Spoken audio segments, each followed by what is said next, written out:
आज हम लोग क्या बात करें, शेयर कैपिटल के बारे में बात करें। शेयर कैपिटल का शेयर सबसे पहले कंपनी का मतलब क्या है, एक एसोसिएशन है, लोगों का एसोसिएशन। उसमें क्या क्या कैरेक्टरिस्टिक्स आता है, उसका शॉर्ट फॉर्म क्या है वो हम लोगों को देखना पड़ेगा। शॉर्ट फॉर्म है कि सेपरेट एंटिटी कॉन्सेप्ट है, लीगल एंटिटी है, L for legal entity, perpetual succession है। परपेचुअल सक्सेशन का मतलब है कि एक कंपनी के सारे मेंबर्स जो ऑनर्स है वो मर भी जाए तब भी कंपनी चलते रहेगी। तो LPR मतलब registered voluntary association, voluntary association है, रजिस्टर्ड है, तो R फॉर रजिस्टर्ड यानी ROC में जाके रजिस्ट्रेशन करवाना पड़ता है।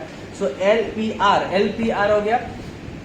फोर्थ पॉइंट है limited liability of the members, यानी मेंबर्स का जो लायबिलिटी है वो लिमिटेड है, शेयर से लिमिटेड है या गारंटी से लिमिटेड है, यानी उतना ही पैसा उसको देना पड़ेगा। In the event of loss the members has to pay that much amount of money which they have been paid through shares or which they have been declared by guarantee, यानी through guarantee जितना पैसा उन्होंने promise किया है पे करने के लिए उतना ही पैसा की लायबिलिटी उसको बनती है देने की, तो वो लायबिलिटी हो गया।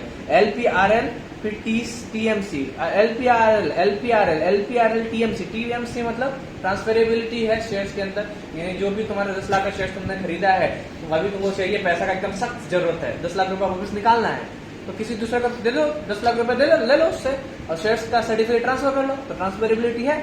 लेकिन प्राइवेट कंपनी में जो शेयर्स खरीदते हैं उसमें ट्रांसफरेबिलिटी नहीं है। पब्लिक कंपनी में ही ट्रांसफर हो सकता है शेयर्स, लेकिन हाँ तब भी तो ट्रांसफरेबिलिटी का कैरेक्टरिस्टिक है ना कंपनी की, तो इसलिए T यहाँ पर आ गया है। M फॉर मैनेजमेंट, यानी मैनेजमेंट के लिए कुछ अलग लोगों को रिक्रूट करा जाता है, बोर्ड ऑफ डायरेक्टर्स जिनको कहते हैं, मैनेजिंग डायरेक्टर कहते हैं। बोर्ड ऑफ डायरेक्टर का भी जो सबसे ऊपर वाला पोस्ट है वो है मैनेजिंग डायरेक्टर।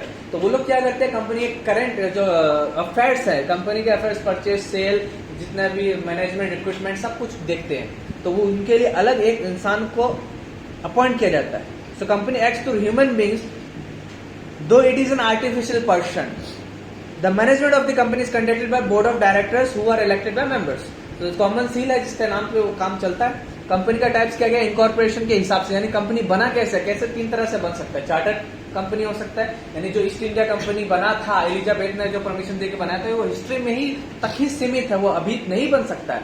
दूसरा है रजिस्टर्ड स्टेच्यूटरी कंपनी। स्टेच्यूटरी मतलब जो कानून, स्पेशल कानून जो पार्लियामेंट पारित करता है। पार्लियामेंट क्या है, central law making body of India, यानी कानून जो बिल बनता है उसके बाद बिल मेजोरिटी से पास होता है राज्यसभा लोकसभा में, उसके बाद प्रेसिडेंट के पास जाता है और प्रेसिडेंट का एसेंट यानी सिग्नेचर होने के बाद ही वो बिल क्या बन जाता है, कानून बन जाता है। तो वो स्पेशल अगर कानून बना है तो उस कानून के तहत जो कंपनी बनी है वो स्टेच्यूटरी कंपनी है। तीसरा क्या, रजिस्टर्ड कंपनी, यानी कंपनी जब 2013 में रजिस्टर्ड है अगर कोई भी कंपनी या किसी भी दूसरे कंपनी के एक्ट में रजिस्टर्ड है तो उसको बोलते हैं रजिस्टर्ड कंपनी। दूसरा पॉइंट है लायबिलिटी का। लायबिलिटी का क्या है, 2-3 तरह की लायबिलिटी हो सकती, 3 तरह की कंपनी है लायबिलिटी के हिसाब से। कंपनी लिमिटेड बाय शेयर्स, यानी उतना ही पैसा देना पड़ेगा जितना कि उसने पैसा इन्वेस्ट किया है कंपनी में, या गारंटी से लिमिटेड हो सकता है, यानी उतना ही पैसा देना पड़ेगा in the event of loss, जितना उसने गारंटी दिया है कि मैं दूंगा अगर लॉस हो जाए तो। तीसरा अनलिमिटेड हो सकता है, यानी अनलिमिटेड यानी कितना भी उसको पैसा देना पड़ सकता है, अपने घर बार माटी साटी सब बेच उच के पैसा देना पड़ सकता है, तो अनलिमिटेड हो गया। तीसरा पॉइंट क्या है, ट्रांसफरेबिलिटी के हिसाब से पब्लिक कंपनी हो सकती है और प्राइवेट कंपनी हो सकती है। पब्लिक कंपनी के शेयर जो है ट्रांसफरेबल है और प्राइवेट कंपनी के शेयर ट्रांसफरेबल नहीं है। स्टॉक एक्सचेंज की लिस्टिंग के हिसाब से कुछ कंपनियां लिस्टेड होती हैं स्टॉक एक्सचेंजेस में, जैसे कि BSE बॉम्बे स्टॉक एक्सचेंज और NSE नेशनल स्टॉक एक्सचेंजेस। तो ये जो लिस्टेड कंपनी है, जो कंपनी लिस्टेड है उनको लिस्टेड कंपनी बोलते हैं, जो अनलिस्टेड है यानी लिस्टेड नहीं है तो नॉन लिस्टेड है बस।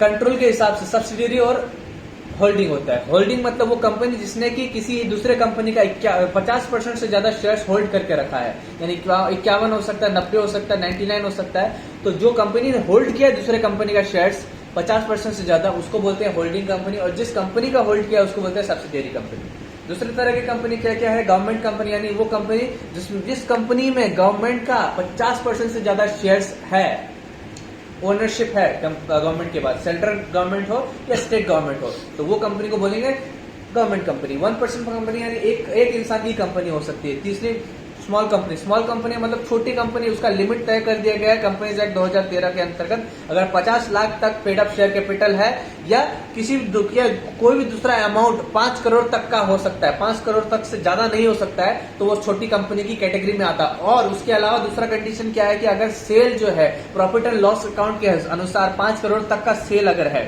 या दूसरा कोई हायर अमाउंट जो है वो 20 करोड़ से ऊपर ना हो, तो वो छोटी कंपनी के कैटेगरी में फॉल करता है।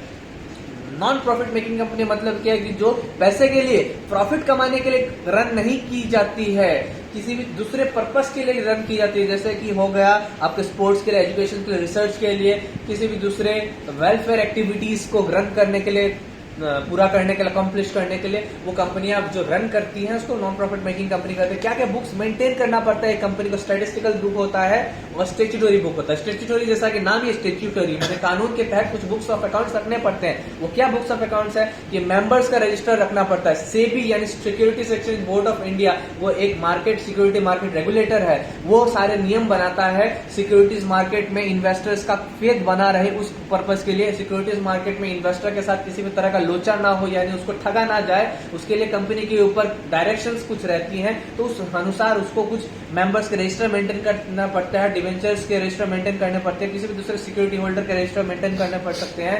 तो इस तरह के स्टैट्यूटरी बुक्स मेंटेन करने पड़ते हैं। स्टैटिस्टिकल बुक में क्या आता है कि कुछ स्टैटिस्टिकल यानी हिसाब रखने के लिए कंपनी को कुछ बुक्स की जरूरत होती है। वो हो सकते हैं share application and allotment book, यानी एप्लीकेशन में कितना पैसा है उसका बुक, अलॉटमेंट का अलग बुक, फिर उसके बाद कॉल बुक, शेयर का कॉल बुक हो सकता है, रजिस्टर शेयर सर्टिफिकेट का रजिस्टर, यानी किस किस शेयर होल्डर को शेयर सर्टिफिकेट दी जा चुकी है उसका एक रजिस्टर मेंटेन किया जाता है, क्योंकि शेयर सर्टिफिकेट वो प्रमाण है शेयर होल्डर के पास कि उसने एक पर्टिकुलर कंपनी का कुछ अमाउंट का शेयर उसने खरीदा है, उस चीज का प्रमाण है वो शेयर सर्टिफिकेट, तो वो उसका रजिस्टर मेंटेन करना भी बहुत जरूरी है। डिविडेंड बुक रजिस्टर हो गया, शेयर वारंट्स का, इस तरह के रजिस्टर स्टैटिस्टिकल बुक्स में मेंटेन करने पड़ते हैं। बुक्स ऑफ अकाउंट्स की डेफिनेशन दी गई है कंपनी ने 2013 के सेक्शन 2 सब सेक्शन 13 के अनुसार कि अगर कोई भी रिकॉर्ड जिसमें कि कितना पैसा आया, कितना पैसा गया, यानी कितना रिसिप्ट हुआ, कितना एक्सपेंस हुआ, उस ऐसे रिकॉर्ड जहां पर ये सारी बातें हैं, रिसिप्ट की बातें हैं, एक्सपेंस की बातें हैं, परचेज की बातें हैं, सेल की बातें हैं, एसेट की बात है और लायबिलिटीज की बात है, यानी 6 पॉइंट्स अगर है किसी भी रिकॉर्ड्स के अंदर, receipt, payment, sale, purchase, asset and liabilities, तो वो रिकॉर्ड को हम लोग बुक्स ऑफ अकाउंट्स बोलेंगे as per section 2 sub section 13 of companies act 2013। ये हो गई बुक्स ऑफ अकाउंट्स की डेफिनेशन। नेक्स्ट हम लोग देखेंगे शेयर्स क्या होते हैं। शेयर्स का मीनिंग क्या है? शेयर्स मतलब है कि पार्ट ऑफ कैपिटल होता है, इक्विटी शेयर हो सकता है, प्रेफरेंस शेयर हो सकता है, स्वेट इक्विटी शेयर हो सकता है। बुक्स ऑफ अकाउंट्स मतलब वो रजिस्टर होता है जिस रजिस्टर में 6 बातें आए, receipt, payment, purchase, sale, asset and liabilities, यानी कितना एक कंपनी ने एक फाइनेंशियल ईयर में हो, कितना पैसा कैश रिसिप्ट किया है, कितना पैसा कैश पेमेंट किया है, यानी एक्सपेंस कितना लगा है उसका, फिर उसके बाद कितना उसने एसेट कमाया है, कितना उसकी लायबिलिटी है, कितना सेल किया, कितना परचेज किया। बस ये बुक्स जहां पर है वो है बुक्स ऑफ अकाउंट्स। तो बुक्स ऑफ अकाउंट्स की डेफिनेशन, शेयर्स का मतलब क्या, तो पता ही आपको, part of capital, equity share are the real owners of the company, equity share holder जो है वो मालिक होते हैं, और प्रेफरेंस मतलब है कि जैसा कि नाम है प्रेफरेंस, यानी प्रायोरिटी, जिसको प्राथमिकता दी जाए, जिसका पहला हक बनता हो डिविडेंड के ऊपर और कैपिटल की रीपेमेंट के ऊपर, उसको बोलते हैं प्रेफरेंस शेयर्स। प्रेफरेंस शेयर्स के भी सब डिविजन्स है। डिविडेंड के बेसिस पे कुमुलेटिव हो सकता है, नॉन कुमुलेटिव, यानी कुमुलेटिव का मतलब है कि उसका इस साल का डिविडेंड जो है वो अगर नहीं है कंपनी के पास उतना एडिक्वेट प्रॉफिट की वो पे कर सके डिविडेंड, तो नेक्स्ट ईयर उसका डिविडेंड नेक्स्ट ईयर के डिविडेंड के साथ जुड़कर उसको पेमेंट मिलेगा, तो उसको बोलते हैं कुमुलेट, यानी एक्यूमुलेट, यानी जुड़ जाएगा। नॉन कुमुलेट मतलब नहीं होगा, यानी इस साल अगर प्रॉफिट नहीं हुआ तो आपको पैसा नहीं मिलेगा प्रेफरेंस शेयर होल्डर्स को, अगर नॉन कुमुलेटिव प्रेफरेंस शेयर है आपके पास। तो अगर नेक्स्ट ईयर है तो नेक्स्ट ईयर मिल जाएगा। तो कन्वर्टिबिलिटी के हिसाब से कुछ प्रेफरेंस शेयर्स ऐसे होते हैं जो कुछ पीरियड बाद 10 साल 15 साल बाद इक्विटी शेयर में तब्दील हो जाते हैं, तो उसको बोलते हैं कन्वर्टिबल इक्विटी प्रेफरेंस शेयर्स। और नॉन कन्वर्टिबल मतलब नहीं होते हैं, इरिडीमेबल, रिडीमेबल, यानी कैपिटल के रिफंड के अनुसार अगर बात करी जाए तो रिडीमेबल होते हैं। रिडीमेबल मतलब जो कुछ एक पीरियड के बाद 10 साल 20 साल 50 साल किसी एक पीरियड के बाद उसका पैसा उस पीरियड के एक्सपायरी के बाद पैसा मिल जाता है प्रेफरेंस शेयर होल्डर्स को, उसको बोलते हैं रिडीमेबल यानी refundable.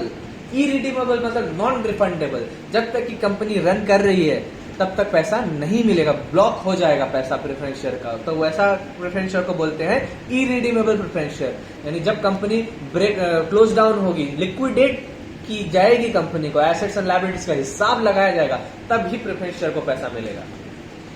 Participating, non participating. Participating का मतलब क्या है कि जो पार्टिसिपेट करता है सरप्लस प्रॉफिट में इक्विटी शेयर होल्डर्स को पेमेंट के बाद। एक और बात मैंने बतानी आपको जरूरी है कि इक्विटी शेयर होल्डर्स को तभी पैसा मिलेगा, डिविडेंड मिलेगा, जब प्रेफरेंस शेयर होल्डर को पेमेंट हो जाए। यानी प्रेफरेंस शेयर होल्डर के पेमेंट के बाद ही इक्विटी शेयर का अधिकार बनता है, डिविडेंड के ऊपर भी और कैपिटल के रीपेमेंट के ऊपर भी।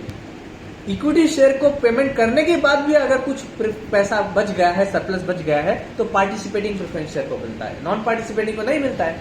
प्रेफरेंस और इक्विटी के बीच में क्या डिफरेंस है आपको ममोनिक याद रखना है, RAPPVM, RAPPVM 6 पॉइंट है। R for rate of dividend, rate of dividend preference fix रहता है, इक्विटी में फ्लक्चुएट करता है, फिक्स है इसमें, है ना। फिर इसके बाद A फॉर क्या, एरियर ऑफ डिविडेंड। डिविडेंड का एरियर कुमुलेटिव और नॉन कुमुलेटिव, जैसा मैंने अभी चर्चा करी थी आपसे, प्रेफरेंस शेयर में कुमुलेट हो सकता है। तो इसका मतलब अगर इस साल आपको डिविडेंड नहीं मिला तो एरियर है ना आपका, यानी पैसा नहीं मिला तो वो एरियर नेक्स्ट ईयर में मिल सकता है आपको। लेकिन इक्विटी शेयर में ऐसा कोई प्रोविजन नहीं है। आपको अगर इस साल प्रॉफिट नहीं हुआ तो नहीं हुआ, लॉस हुआ तो भी आपको बियर करना है, प्रॉफिट हुआ तो भी बियर आपको मिलेगा, एंजॉय करिए। प्रॉफिट नहीं हुआ तो आपको लॉस सफर करना पड़ेगा। किसी भी तरह का आपका प्रॉफिट पर अधिकार नहीं बनता इक्विटी शेयर होल्डर का एरियर के नाम पर। नंबर तीसरा है प्रेफरेंशियल, यानी पहला अधिकार डिविडेंड के ऊपर। प्रेफरेंस शेयर का पहला अधिकार होता है डिविडेंड के ऊपर, इक्विटी शेयर का नहीं होता है। प्रेफरेंस शेयर का पहला अधिकार होता है उसी तरह से कैपिटल के रीपेमेंट पर, यानी जो उसने मूलधन लगाया है, जो कैपिटल इन्वेस्ट करा है, उसका भी जो रीपेमेंट का पहला अधिकार प्रेफरेंस शेयर होल्डर के पास है। और इक्विटी शेयर होल्डर को तभी मिलेगा जब प्रेफरेंस शेयर होल्डर का पेमेंट हो जाए, उसके बाद ही मिलेगा। वोटिंग राइट नहीं होता है प्रेफरेंस शेयर होल्डर के पास, क्योंकि तो मालिक नहीं, एक तरह से लोन ही हो गया है ना, लेकिन लोन नहीं बोलते, शेयर्स हैं इसलिए प्रेफरेंस शेयर बोलता है। तो इक्विटी शेयर होल्डर को क्या मिलेगा, वोटिंग राइट, क्योंकि वो मालिक है। मैनेजमेंट पर अधिकार प्रेफरेंस शेयर का नहीं है, इक्विटी शेयर का लोग मालिक है, सिंपल है।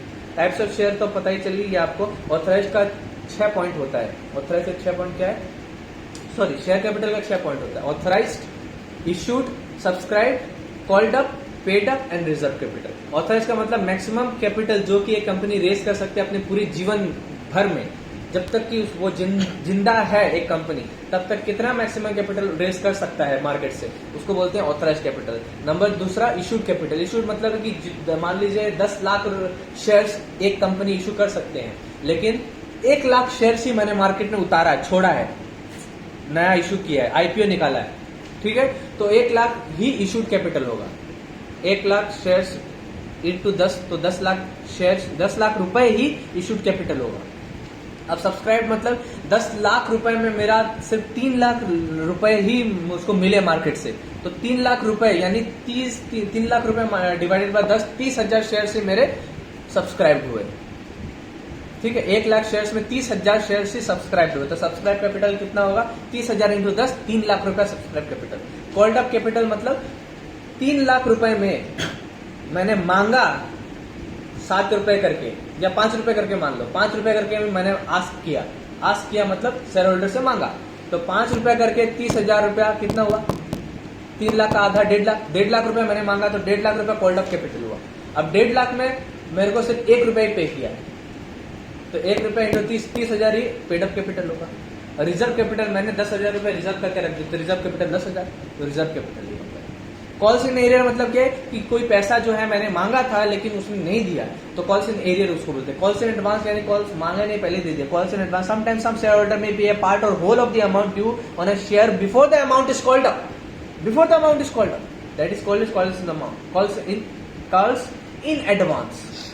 बैलेंस शीट का फॉर्म क्या है, एसेट में क्या होता है, एस राम शॉर्ट फॉर्म बनाया है मैंने, किसका, इक्विटीज एंड लायबिलिटीज का, इक्विटीज एंड लायबिलिटीज का S Ram. S for share capital, R for reserves and surplus, A for application money pending for allotment, M for money receive against share warrant. ये हो गया share capital, share capital का short form.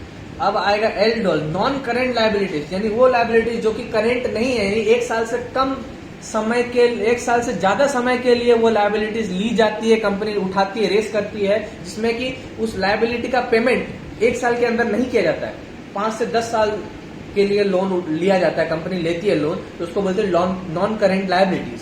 तो उसका full form, short form क्या है, मैंने mnemonic क्या है, L for long term borrowing, D for deferred tax liabilities, O for other long term liabilities, और एल फॉर क्या है, लॉन्ग टर्म प्रोविजन। फिर इसके बाद करेंट लायबिलिटीज। करेंट लायबिलिटीज मतलब वो लायबिलिटीज जो कि कंपनी रेस करती है 1 साल से कम पीरियड के लिए। तो एस्टॉस का ममोनिक का फुल फॉर्म क्या है, short term borrowing, trade payable, T for trade payable, O for other current liabilities, and S for short term provision, एस्टॉस। एसेट का क्या, एफएनडीएलओ। एफएनडीएलओ का मतलब क्या है, बोलो, एफ फॉर फिक्स्ड एसेट। ये एफएनडीएलओ किसका हेड है, एसेट्स का हेड है, एसेट्स का। हाँ, एसेट्स में भी नॉन करेंट एसेट का उपयोग, यानी वो वो एसेट जो कि 1 साल से लंबे समय के लिए हमारे पास है, जैसे लैंड एंड बिल्डिंग, इसका डेप्रिसिएशन करते करते 100 साल तक चल सकता है लैंड एंड बिल्डिंग, उसके बाद तोड़ के फिर से नया कंस्ट्रक्ट करना पड़ सकता है। या फर्नीचर एंड फिक्चर, जो फर्नीचर हम लोग लगा के रखे हैं वो काफी लंबे समय तक चलेगा, तो उस तरह से लंबे समय का जो एसेट्स होता है उसको बोलते हैं नॉन करेंट एसेट्स, जो करेंट नहीं है। तो एफएनडीएलओ का फुल फॉर्म बोलो, F for fixed asset, N for non current investment, D for deferred tax asset, L for long term loans and advances, and O for other non current asset, FNDLO. फिर current asset का एक short form है सीआईटीएसओ, क्या, सीआईटीएससीओ, बोलो full form. CITSCO, current investment, inventories, trade receivable, cash and cash equivalent, short term loans and advances, other current assets. तो ये सब आप एक बार देख लीजिएगा बैलेंस शीट, और उसका जो शॉर्ट फॉर्म है उससे याद करें, तो आपको जल्द से जल्द जो है वो एग्जाम में रिकॉल करने में सुविधा होगी। नेक्स्ट पॉइंट क्या है, सबसे important, minimum subscription. Minimum subscription में वो कितना मिनिमम पैसा जो कि एक कंपनी को चाहिए कंपनी चलाने के, उस पैसे के अंदर क्या क्या आ सकता है, परचेजिंग पावर हो सकता है प्रॉपर्टी का, प्रिलिमिनरी एक्सपेंस हो सकता है, किसी भी मनी का रीपेमेंट जो बोरो किया गया है वर्किंग कैपिटल के नाम पर या दूसरे एक्सपेंस के लिए जो भी बोरो किया है, तो उसका शॉर्ट फॉर्म क्या है, PPR WE, आर का सब डिवीजन WE, PPR मतलब P for purchasing price of the property, यानी कोई प्रॉपर्टी उठाया है, लिया है, उसका पेमेंट करने के लिए पैसा चाहिए। PP अगेन P प्रिलिमिनरी, यानी शुरुआती दौर पर कंपनी को बहुत सेटअप करने के लिए बहुत खर्चा लगता है, प्रिलिमिनरी शुरुआती एक्सपेंस। R फॉर रीपेमेंट, यानी किसी भी मनी का रीपेमेंट करने के लिए, वो क्या मनी हो सकता है, वर्किंग कैपिटल का मनी को रिपेमेंट करने के लिए कुछ पैसा चाहिए, तो मिनिमम सब्सक्रिप्शन उतना आना पड़ेगा ना। फिर इसके बाद किसी भी दूसरे एक्सपेंस को चलाने के लिए, तो वो मिनिमम सब्सक्रिप्शन अगर नहीं होगा तो कंपनी कभी शेयर्स इशू ही नहीं करती है। एक मिनिमम सब्सक्रिप्शन तय किया जाता है कि इतना पैसा आएगा तभी हम लोग जो शेयर्स है ना वो अलॉट करेंगे, नहीं तो अलॉट नहीं करेंगे, ये रूल है। तो यहाँ तक हो गया हमारा शेयर्स के बाद। नेक्स्ट लेक्चर में इश्यू ऑफ शेयर्स की बात करी जाएगी। तो this is lucky signing off.